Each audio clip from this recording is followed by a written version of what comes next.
Thank you. Thank you all for coming along. Firstly, I'd like to thank Catherine Shaw, who couldn't actually be here today. She's actually the person who made this little project happen. And also to Andy and Prue for helping out today and helped set the library up this morning. For those of you who haven't heard of me before, I am Australia's only paranormal investigator to have writings inducted into the National Library's Pandora archive, which preserves historical writings deemed important enough to preserve for future generations.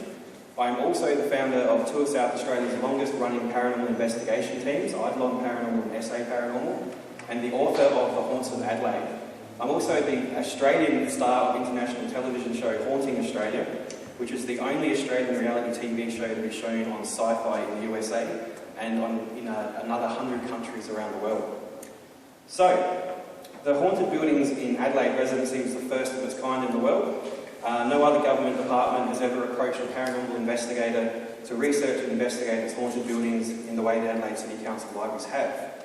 This project was a way for the people of Adelaide and North Adelaide to explore the history behind some of Adelaide's most iconic haunted locations and find out about some they had never heard about before. Another purpose was for members of the public to gain a little insight into why a building may be haunted, what constitutes a haunting, and also to come in and share their own ghost stories. The aim was to bring people into a safe environment to talk about hauntings and other paranormal phenomena without the feelings of shame, indifference or mockery that this particular subject can often attract. Our aim was for 50 people to attend the public sessions on Tuesday. We achieved that goal very, very quickly. And our other aims were to gather historical photos and documentation, oral histories and ghost stories, which I believe we've been very successful in achieving our goals. We hit the 50 people mark within around 4 or 5 weeks, which was really exceptional. So we had people travel as far as Smoky Bay on the west coast, and also Mount Barker, to tell the stories, and we also received letters and emails and phone calls. Unfortunately, a lot of those particular stories didn't fall within the council zone. So the council zone was the basic boundary of North Adelaide and Adelaide. So places like Glenside Lunatic Asylum fell just outside the zone, so did the Squatters Arms in Deverden, so that was just outside. But Adelaide Jail actually is in the Adelaide Council zone, so it was a place that we could actually look at. We also received a lot of media attention, which is what this slide's about right here. We got the front cover of the City Messenger. We were on The Advertiser. We were on Today Tonight. They actually came in and filmed an episode. Yesterday I was on Radio Adelaide, which is, I don't know if you've heard about that radio station. It's about to be basically shut down, and they're going to build a new building on their building on North Terrace. And that actually building there is actually haunted as well, believe it or not. So another aspect of the project was to add old photos to the city archives, the City Council archives, so that future generations can see just how much Adelaide and North Adelaide have changed over the years. While we didn't hit our full goal for this aspect of the project, we did actually add 50 new photos to the archives that hadn't been seen before, and we added a number of videos and audio oral histories as well.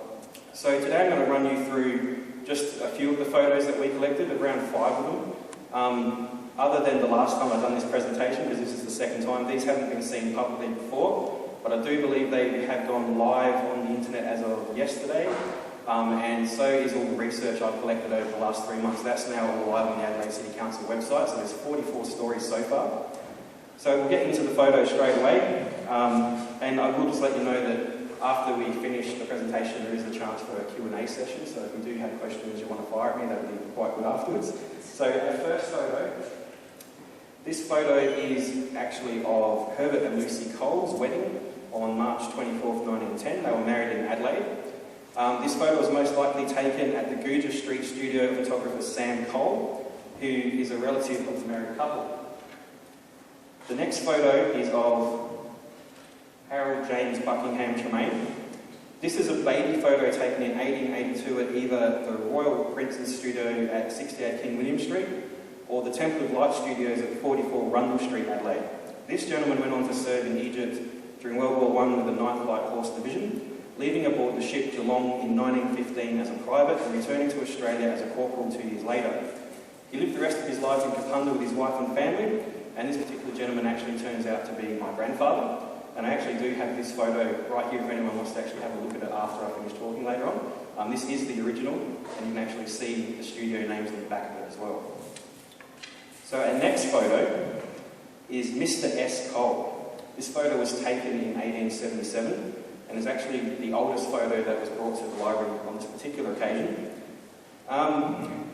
This is a self-portrait of Mr. Samuel Cole taken at his studio on Guja Street. Mr. Cole had his first photographic studio on Field Street in 1890, then moved to 116 Guja Street from 1891 through to 1898. And then he unfortunately suddenly died in his studio and was buried on the 21st of July 1898 at West Terrace Cemetery. And next photo of Annie Leake. Annie Leake was born in Georgia, USA in 1839. Born without arms, she learned to sew and braid hair with her feet. She went on to give classes in braiding, but eventually found herself earning more money by being part of the circus freak sideshows at Tynte. She married a steamboat captain, Mr. Thompson, and visited Adelaide in 1880. Aged 41 as part of a sideshow and may have been an attraction at that year's Royal Adelaide Show.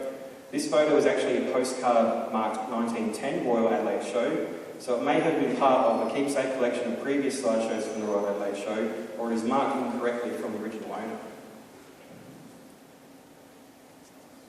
Our next photo is of the Art Gallery of SA, circa 1893. And this photo is also by Sam Cole Photography Studio on Guja Street. This building was designed by architect R.G. Thomas and later amended by E.J. Woods. It is a miracle this building was ever constructed, as difficulties slowed its building for almost 2 decades, including waterlogged foundations which had to be pulled up, then having the second foundation pouring disappear into a previously unknown underground creek. After all the setbacks, the foundation stone was eventually laid by Sir William Jervis on the 7th of November 1879. The stone is made from Sicilian marble, and it had a small area underneath where coins, documents describing the event and newspapers of the day were stored as a sort of time capsule. So that's under the foundation stone of that building still today, as far as I know. The building was completed in June 1884 and officially opened by the Governor, Sir William Robinson, on December 18th, 1884. The building was known as the Public Library from 1884 until 1967, when extensions were undertaken. It then became known as the Jervis Wing before getting its current title, the Mortlock Library, in 2003. The Mortlock family owned Martindale Hall in the Clare Valley and donated a substantial amount of their private collection, including the family mansion, to the government. It has been recorded that during a refurbishment of the Mortlock Library in the mid-1970s, that a female cleaner, whilst working in the basement, witnessed an apparition of a woman. The spirit appeared in a very long flowing grey gown. It's not known exactly who she might be. She might be a previous librarian or just someone who liked the building quite a lot. But she's actually returned for all eternity, as far as we know. Firstly, we have a visual representation of the data collected. Now you'll see up the top there, there's a lot of ghosts up the top, more so in the top and around Victoria Square than the rest of Adelaide there in that particular slide. What we found was, as we actually collected the stories and we mapped them out, this seemed to be the main central formed area. So the very end here, the end to Adelaide Jail and the Newmarket Hotel. The centre part that's right in the middle there is the Mortlock Library, the Art Gallery, the Mounted Police Barracks, that little section of North Terrace. And the central bit where Victoria Square is, you're looking at the Treasury Building, the Town Hall, and the Ambassador Hotel. Our next slide is North Adelaide. And you can see there's quite a lot less ghostly activity around this particular part of the city. So, around North Adelaide we have Jeffcott Street, Strangeways Terrace and Tynte Street, and mainly the lower North Adelaide areas, the British Hotel. So, shortly I'm going to present to you some news stories that have surfaced through the public at the library. But did you know that the building that we're actually standing in right here is actually haunted as well? As is the City Library. So the first place we're going to look at is the City Library. And the City Library was built, was rebuilt in 2013. It used to be the Harris Scarfs building. You may remember Harris Scarfs being in Rundle Mall. When they knocked that building down, or actually when they built the first building in 1917, there was actually a story about a gentleman who fell into the concrete foundations. Now he was actually recorded as dying on the location, and as far as they knew, they couldn't pull him back out and he suffocated and was left there. Now, he allegedly haunted level 3 of Harriscar's building for quite some time. People used to report him in the rear elevator, and he used to come up and a shadow would be seen walking down the hallway. Now, people in the current library have said some stuff has happened as well, as have people in other shops in Harriscar's, or actually in what's called now Rundle Place now. What people don't realise though, is that when they knocked down the building, McMahon's actually took all the concrete from the original building and re-crushed it and spread it back through the new building. So if Harry is still actually in that concrete, he's spread right around the entire building now. One of the other deaths that happened, which has just come up on the screen there, is in the 1970s. A gentleman actually walked into Harriscar's when it used to sell farm machinery and guns. He actually bought a gun in the rear of the building and shot himself in front of all the staff and customers. And he was also allegedly haunting the building. So my next location is one you are going to recognise straight away, hopefully. There you go. So this is the North Adelaide Library and Community Centre, obviously. This building opened in 1883 after a public subscription was funded, after funding was sought. The building was purpose-built to house a local community centre, which features this hall that we're standing in at the rear, small library at the front, office space upstairs, and a post office on the eastern side. The building has been reported as haunted by current library staff. We've heard things such as footsteps ascending the staircase when no one is present, footsteps through the library hallway before the public has been allowed access, and what sounds like chains rattling coinciding with the footsteps. With a little assistance from a local North Adelaide historian, who I do believe may actually be here, I'm not actually sure, he's now hiding. We actually were able to research the death of a former Lord Mayor named William Bundy, who actually died in the rear section of this particular building. So that's where we are right now. Now, Mr. Bundy was at a wedding reception for a friend of the family's daughter, which he attended with his own daughter. After giving a rousing and emotional speech, he sat down and suddenly fell ill. He was taken into a room behind the stage, this one right here, and passed away from a heart attack in his daughter's arms. Now the X, which you can't quite see properly on the screen, is actually marks the spot roughly where he died. It is described in one of the newspaper stories that we come across. The reason that I conclude he is the resident spirit here, he's pretty much the only death that's been recorded in this building. And when you put that together with the jangling chains that you see in the next photo that he's wearing there, it kind of puts two and two together that a big man that walks through this building with jangling chains would probably be this particular person. This photo here, by the way, is from Wikipedia, so you can look this one up for yourself. So our next location is also right here in North Adelaide, and it's Honeywell House. Now the following two locations were brought to the library by a gentleman from North Adelaide, who, although he didn't experience anything in these buildings himself, he gave me all the information needed to find the people who had experienced paranormal activity within the buildings. These are both previously unheard of hauntings by the general public in Adelaide. The first is Honeywell House, which is located at 51 Palmer Place, which is currently used as a medical practice. It was originally built for the Honeywell family in 1901. Mr. Honeywell worked for Charles Burke and Co. Drapers in Rundle Street, Adelaide, and he was quite a wealthy man. Unfortunately, Mrs. Honeywell suffered from terrible depression and took her own life with a cutthroat razor in the bedroom at the top of the staircase in the house. The house was sold 2 years later to F.W. Bullock, another Lord Mayor of Adelaide, and it was in this period that the ghost stories began to emerge from the house, which persists to this day, of a 40-something-year-old woman standing at the top of the staircase looking forlorn. Mrs. Honeywell was actually aged 47 at the time of her suicide. There is also reported poltergeist activity and disembodied voices. In this case, sometimes crying or sobbing can be heard. So our next location is 66 King William Street in the city, which is currently occupied by the Adelaide Institute of Business and Technology.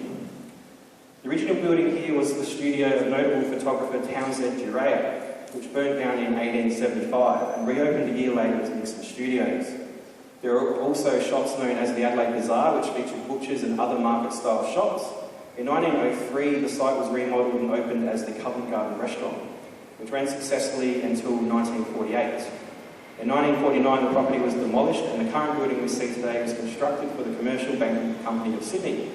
It operated in the building from 1982, after which it has been used by many different commercial enterprises until the current tenants moved in. A few years ago, the AFL shop operated from this building, and it was during this time that ghost reports began to surface, particularly from the basement area. This spirit was in obvious distress and looked as if she'd been burned quite severely. She would appear in the basement and stare bewildered into the large empty room. On other levels, people would report feeling incredibly hot on the coldest of days, and there were also reports of screams inside the building with no known source. So after a little research, I discovered that in 1948, the Covent Garden restaurant had burnt to the ground, with 5 people dying on site and one a few days later in hospital. Many other people were also injured. This correlates directly with the sighted young girl in the basement, looking as if she is burnt, and the screams and unusual heat felt in the building. So one of the other little side notes that we discovered about this particular story, when the place was burning down, there was a gentleman on the 3rd floor who had his hands on fire. He jumped out a window and he scurried down a drain pipe on the side of the building. The fireman put his hands out. He said, "Thank you very much for putting the fire out of my hands," and he got on a tram and come home to North Adelaide somewhere. And he was never heard of again, so no one actually knows what happened to that fella, but it's reported that way in the newspaper. So our next location is the Ambassador Hotel. The original licence for this hotel was purchased in 1841 by Richard Pepperell. In 1873, the licence was moved to the nearby Lloyd's Coffee House, then back to the original premises in 1881, when the site was resold. The new owners rebuilt the hotel and opened it as the United Services Hotel. The name it retained until 1931, when it was changed to the Ambassador Hotel. The hotel was rumoured to be haunted, but the stories were few and far between, with allegations room 103 was home to a resident spirit. As it turns out, the dining room is actually the home of the resident spirit, who staff told me is thought to be an ex-employee named Mary. According to staff, Mary started working and living on site at the age of 15. She eventually became the dining room supervisor and worked until she was 93 years old, dining in the hotel in her sleep. The staff told me they had experienced Mary in the dining room on the 1st floor of the building and never anywhere else. They have reported that her energy feels positive and that she acts much like a caretaker would. She's been sighted in hallways and the dining room and appears to be around 50 years of age, so perhaps that was the happiest period of her life. I searched many records for Mary, but to this day I haven't been able to find anything that specifies her directly or exactly what her last name is. Which is a little bit unusual considering that she worked for 78 years in that hotel, which is quite a long time, and you think there would have to be some kind of record held that, longest serving period in a hotel or something like that. So our next location, we're coming back again to North Adelaide, and we're going to the British Hotel. So the British Hotel was first licensed in 1838, and like all hotels in Adelaide's early days, the basement was used as a makeshift morgue. The upstairs section of the hotel was a private residence for some time until it became accommodations. I recently went to the hotel and I spoke to the owner and manager, Richard Spaldings, who filled me in on a host of ghostly activity to do with a person that they've named Claude, who they believe may have hung himself upstairs in one of the former bedrooms. Claude has been seen in the kitchens as a shadow person. He's also known to move things around in the building. But probably his most energetic haunting happens to do with the basement there. So some time ago, Richard started a morning shift and went in to pour a beer for someone. He went to pour a pale ale and ended up having a dark ale come out of the tap. I think some of you have heard this story before. So he questioned his staff and he asked if anyone had been down into the basement cool room and played around with the kegs or anything. And everyone denied going down in there. So he went down there himself. And he found that all the kegs had been re-tapped. So all the one style of beer had been tapped into a wrong tap, and all the pressures had been changed, and hoses had been pulled out, and all these kind of things. So he figured someone's playing a joke on him. He went upstairs and checked the CCTV, noticed that no one had been in the building that night. Nothing seems to be wrong on the CCTV. All the timestamps and codes are perfect, so no one has tampered with that. So what he figured is that his resident spirit has gone down and moved all these kegs around and put them back as a bit of a joke. Now, an interesting side note to that. My team actually investigated the Lighthouse Hotel at Port Adelaide, and they have had the exact same thing happen in their basement, where the CCTV hasn't been altered, there's nothing wrong with it at all, but someone has gone down and re-tapped every keg into a different beer line, changed all the pressures, changed all the settings. So whether there's something to do with the spirits having a problem with beer, preferring spirits, I'm not sure, but it seems to be something that happens in quite a few different hotels around the city. So our next photo is the Adelaide Festival Theatre. So this is a relatively new building by Adelaide standards, being constructed in 1973 atop the old Turkish baths, Cheer Up Hut, Government Printery and Land Department stables. It is believed the building is haunted by a former staff member who died in the scaffolds above the stage during the play. Another death which could also contribute to the alleged haunting is that of a theatre-goer who passed away during the play and wasn't found until the rest of the audience had vacated the seating section. A local paranormal investigation team investigated the building and told me that they had collected a number of different forms of evidence that suggest the haunting is actually real. This evidence includes electronic voice phenomena recordings and interaction via electromagnetic fields. And while we're on theatres, our next location is Her Majesty's Theatre on Grove Street. So, pre-1913, the corner of Broke and Pitch Street featured a two-storey house with stables lived in by a gentleman named Richard George.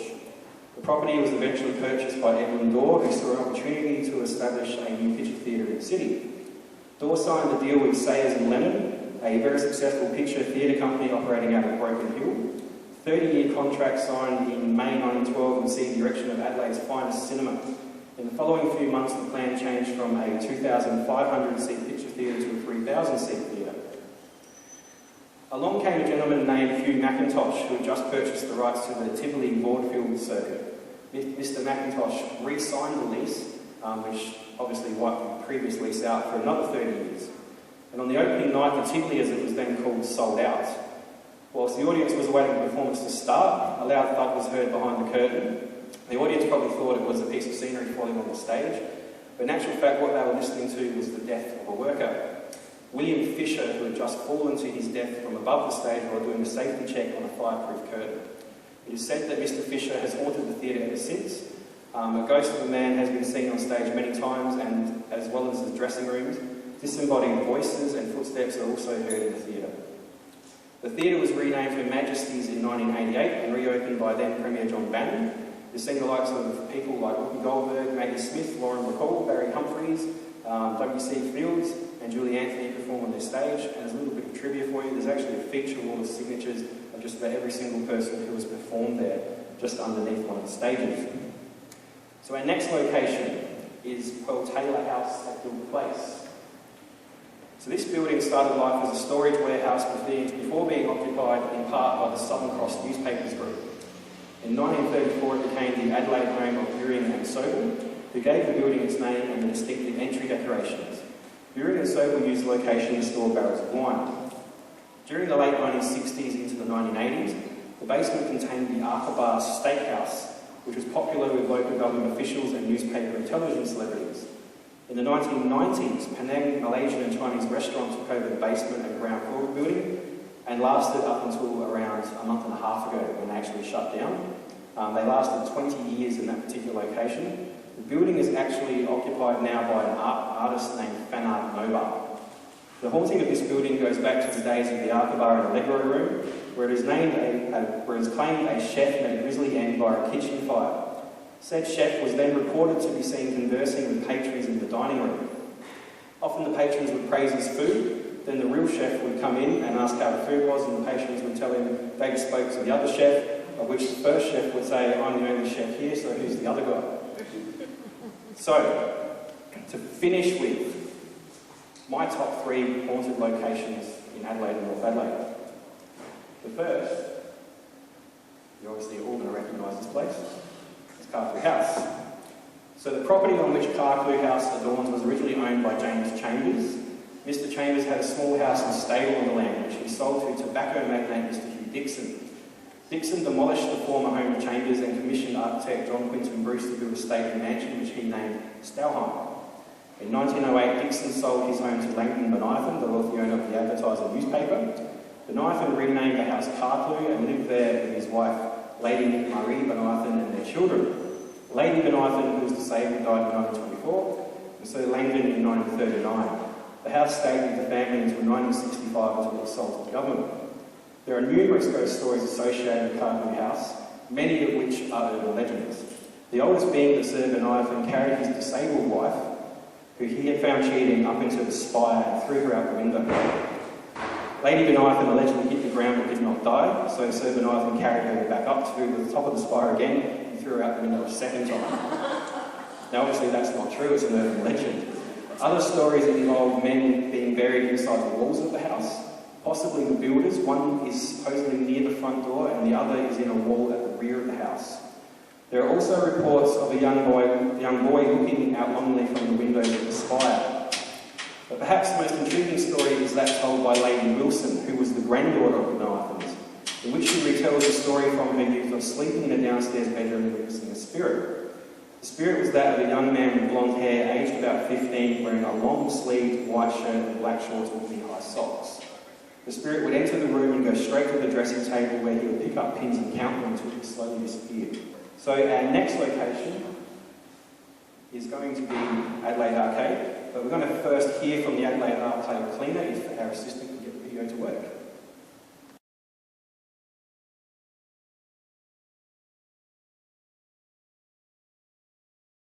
I've had quite a few. I've had like weird footsteps. I've had like a couple of workers that worked for me. They come through telling me that they've heard like footsteps and someone's touching them around their hips and around their ribs. I've had like I've seen weird shadows. I've seen like shadows from far away. Like I had a worker for me working a while ago and we were emptying a couple of mop buckets. And he's standing outside, and as I looked at him, like on the corner of my eye, I saw like a black figure of a shadow. So that was actually filmed late last year when I was invited back to investigate the Manhattan dry cleaners.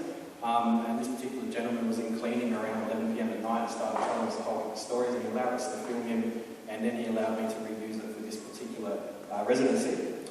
So the Adelaide Arcade and later Gay's Arcade were built on land that was originally owned and used by Mr Gay's Furniture Warehouse and Barker and Chambers Horse Bazaar. A fire started in Mr Gay's Furniture Warehouse basement, which would burn down not only his premises but that of adjoining stores. A syndicate of business partners joined together with a new plan for a shopping arcade on the 2-acre portion of the now scorched land running between Grenfell Street and Rundle Street to feature with another entrance plan for Tynte Street. The arcade was advertised as the largest in the Southern Hemisphere and took only 5 months to build the entire thing, which is really quite fast compared to how things work today. The Adelaide Arcade was designed to be very ornate, and its designer wanted to make sure its interiors could be gazed upon with adulation at all hours of the day. So the promenade was lit with not only gas lights, but Adelaide's first electric lighting. As electricity was new to South Australia, the Adelaide Arcade had to be fit with its own gas-powered electricity generator. The generator, a large, very, very large engine, was housed within Shop 9 where the Manhattan Dry Cleaners now operates from today. The building was lit by 16 lamps hung along the centre of the promenade and one over the entrance at either end. Gay's Arcade, though, was lit by gas lanterns. Every evening, the generator would be switched on by engineer Henry Harcourt at 5 PM. The power would take around 15 minutes to generate, and then the lights would come on at 5:15 PM until closing, which was roughly around 9 PM. The Adelaide Arcade was extensively remodelled in 1935 and then again in the 1960s when it was decided that the upstairs section of the arcade could be better utilised. A design was drawn up to install a balcony and create more business space, thus garnering the arcade 50 new shops on a brand new second level. In the 1990s, the arcade owners upgraded the facades of all the shops, installing wood panelling and other improvements. Some of that cost was actually undertaken by the owners of the shops themselves, which gave the Adelaide Arcade a much broader and classier appeal than the chrome look of an earlier period. Now, the resident spirit of the arcade is said to be Mr Francis Clooney, who was the resident beadle, which is a term used to describe a gentleman who acted as a cross between a concierge and a security guard. Now, Mr Clooney famously lost his life in 1887 when he fell or was possibly pushed into the gas-powered electric generator that was housed in Shop 9. Mr Clooney has been seen consistently ever since patrolling his former workplace. In particular, he is seen on the second level, which was not present until almost 100 years after his death. He is known to the staff in the Manhattan Dry Cleaners as well to think of Mr Clooney's family. His constant presence is felt by the 4 generations of the Berry family who work there. He has been seen and heard in particular by Jason Berry, who has interacted with the spirit for the past 3 decades. And Jason is a little bit sensitive and has told me that Francis seems like he's a fairly happy, happy-go-lucky kind of guy, but he doesn't like people coming into his arcade and causing a ruckus, and that'll actually make him come out and do things to people. He also doesn't like electrical devices. One of the stories that was told to me was of a gentleman who went up to fix the air conditioning. If you've been to the arcade anytime recently, as you walk through and you look up, you might remember above the second level there's a little rounded section, kind of like this up here, that has big portholes in it. That's actually the ventilation, and behind that is the air conditioning. And one of the stories we were told was about a gentleman who was up there trying to fix the air conditioning. He put a hammer down, and when he looked back to get his hammer had lifted up in the air and then dropped down again. And that was basically the end of him working there as an air conditioning installer. He quit right there and then and never went back. So one of the other stories that came to us at the library was from a young lady named Neroli. She had her own encounter with Mr. Clooney, which occurred in the 1970s. She was employed by a place called Decorations Gallery, which was on the corner of Adelaide and Gaze Arcade at the time. During that time, though, the upstairs section of the arcade had limited access. The general public weren't allowed to go up there. She said that one day she was standing in Gaze Arcade and noticed a man leaning on the upstairs railing. He was watching her very, very intently. She knew instantly that this man was Mr. Clooney, that she had heard so many stories about. He was wearing a dark blue casual suit, which Neroli estimated would have been from around the 1870s. He smiled at her and then he vanished from sight. She never saw him again. The second half of the Manhattan Dry Cleaners building was once the home of the Kennedy family. They lost their young son Sidney to suffocation and gas poisoning in 1902. It was alleged his mother suffocated him, but it was never proven. She actually later died in the Adelaide Parklands, but she too has been spotted in the vicinity of the dry cleaner shop. The fourth most notable death in the arcade is that of Miss Florence Horton. Miss Horton was shot dead in 1904 in Rundle Street, directly out the front of the Rundle Mall end of the Adelaide Arcade. She's been seen in what I believe now is a coffee shop. She's been seen standing there and she's quite often seen crying. I've actually investigated the arcade multiple times, and we actually had one interaction that we believe could have been her. But she's mainly seen down that end. Mr. Horton, her husband, was actually hung in the Adelaide jail as well, only about 3 months after a particular event happened. So what actually happened was she was walking down Rundle Street with two of her friends. Mr. Horton came up behind her. There'd been a lot of problems with their marriage. He said, "I've got a present for you. Would you like to come down the alley?" And she said, "No, I think the present's going to be a gun." And unfortunately for her, she was right. He pulled a gun out of his pocket, shot her 3 times in the back. She took around 7 steps into the arcade and died in the arms of a police constable. He ran away, was caught around 3 days later. He was all the way up near Bridgewater.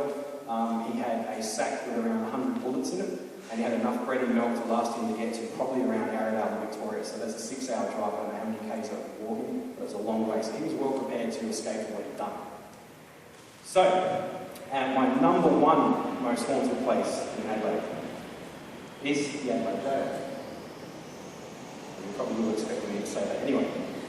So the Adelaide Jail opened its doors on Christmas Eve 1840 under the watchful eye of William Baker Ashton and his wife Charlotte. In the early days, the jail held very few prisoners and was known jokingly as Ashton's Hotel. The building of the jail almost sent the colony bankrupt, as costs for the building almost tripled by the time it was usable. In 1878, the first addition was made, and the only section of the jail built by convict labour, which is now to this day called the new building, even though it's over 100-something years old. So the Adelaide Jail was the longest continuously running jail in Australia from 1841 to 1988, and saw over 300,000 convicts go through its doors in that time. It also saw 45 executions, with 1 woman being executed, and over 200 deaths from disease, and many more from prisoners attacking each other. The jail is haunted by a number of ghosts, including the former jail governor William Baker Ashton, who is said to haunt the upstairs section of the jail above the entry foyer, and Sally Paul. Now, I've actually experienced this haunting for myself. Very recently, I was investigating the jail with a local tour group. We were standing in the front foyer section, and we actually heard someone very, very large walking in the rooms above us, which were all locked off, and we knew no one was up there. While we were doing that, all the alarms started to ring in the jail, and the security guards actually came to find out what was going on. While the security guard was standing there, he turned off the alarms, checked back in with whoever he has to report to over the radio, and then the alarm started going off again right in front of him. So we knew something wasn't right. And that also coincided with a whole heap of electrical malfunctions with some of the equipment that we were using. We were getting strange lines through camera screens and things like that. So there's definitely something going on in the Adelaide jail. Another cited spirit in the jail is the only woman executed in South Australia, Elizabeth Walcott, who was seen in the women's yard and the women's cell block. Other notable sightings include executed men John Balaban and Glenn Saylor Delance, sighted in or near the Hanging Tower. Former executioner Benjamin Ellis, who has been seen near his former home, which is near the small hallway that goes through to the new building. He's described as a very, very ugly man with a bulbous red nose and a mean demeanour. The new building seems to be the most paranormally active part of the jail, with more sightings and phenomena than anywhere else on site. Witnesses have seen a former guard walking downstairs section.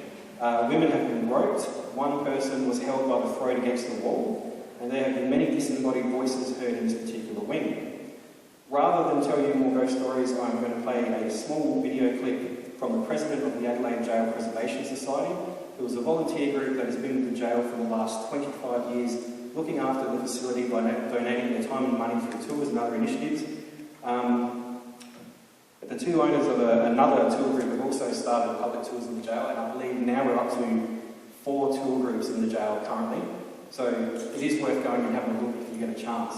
We're just going to watch a quick video, and this is, like I said, from Penny Wilkinson of the Adelaide Jail Preservation Society.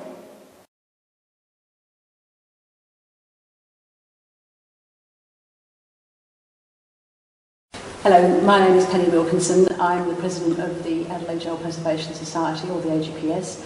I have been at the jail working as a guide for over 10 years now, and president for about 7 years. My own personal experiences here are many and varied, but this one particular story was the first one that actually frightened the living daylights out of me, so much so that it took me a while to sort of come to terms with it.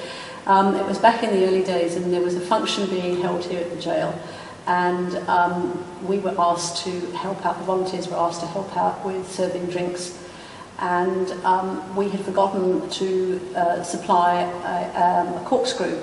So I knew that there was a corkscrew down in the staff kitchen, was right the way down the end of the passageway in the administrative building, which is just off the Sally Port.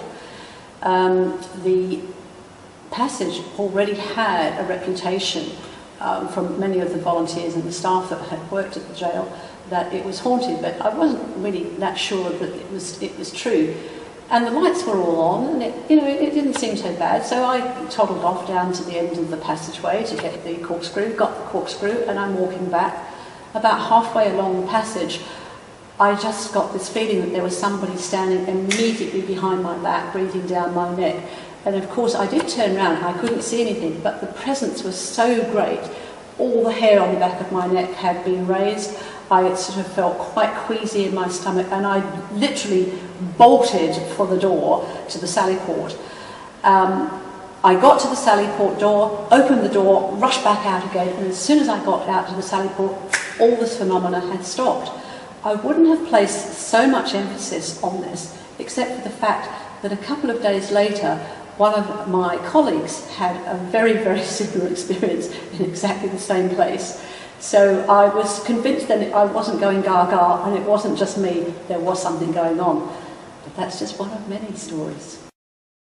So as she said, that's one of many, many stories from the Adelaide Jail. So folks, that probably concludes today's little talk. I'd like to thank you all very, very much for coming in and having a chat and listening to me talk for so long about these different ghost stories. A big thank you to Andy and Prue for helping me out.